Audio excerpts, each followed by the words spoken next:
बच्चे कौम का मुस्तकबिल हैं, उनकी हिफाजत हमारी मुश्तरका जिम्मेदारी। CPO फैसलाबाद की प्रेस कॉन्फ्रेंस। समुंदरी के इलाके तरखानी में बच्चों से बदफेली करने वाले 5 मुलजमान गिरफ्तार। मुलजमान के कब्जा से लैपटॉप बरामद कर लिए गए। मुलजमान बच्चों से ज्यादती की वीडियोस बनाते थे। पुलिस ने बच्चों के वालिदैन की मदीयत में मुकदमा दर्ज कर लिए। CPO ने प्रेस कॉन्फ्रेंस करते हुए कहा, समुंदरी के हमारी जो थाना है तरखानी, वहाँ पे आज से कुछ रोज़ कबल हमें ये इन्फॉर्मेशन आती है कि एक गांव में 222 जिम्बे में वहाँ पे कुछ केसेस ऐसे हुए हैं जिसमें सॉडमी से रिलेटेड कुछ काम हुए हैं और जो हैं कुछ विक्टिम्स हैं वहाँ पे जिनके साथ अनफॉर्चुनेटली ये बदफेली की गई है।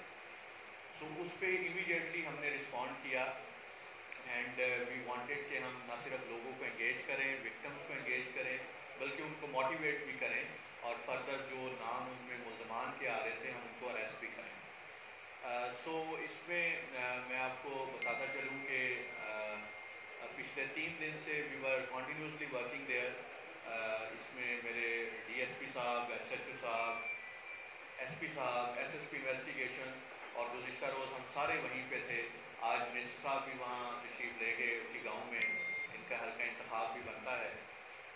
So we spend all these 3 to 4 days there in that village और उसमें हमने न सिर्फ लोगों को कन्विंस किया बल्कि उनको मोटिवेट भी किया कि अगर किसी के पास पुलिस के साथ शेयर करने के लिए किसी किस्म की इस मामलात में कोई इन्फॉर्मेशन है तो प्लीज़ डू लेट अस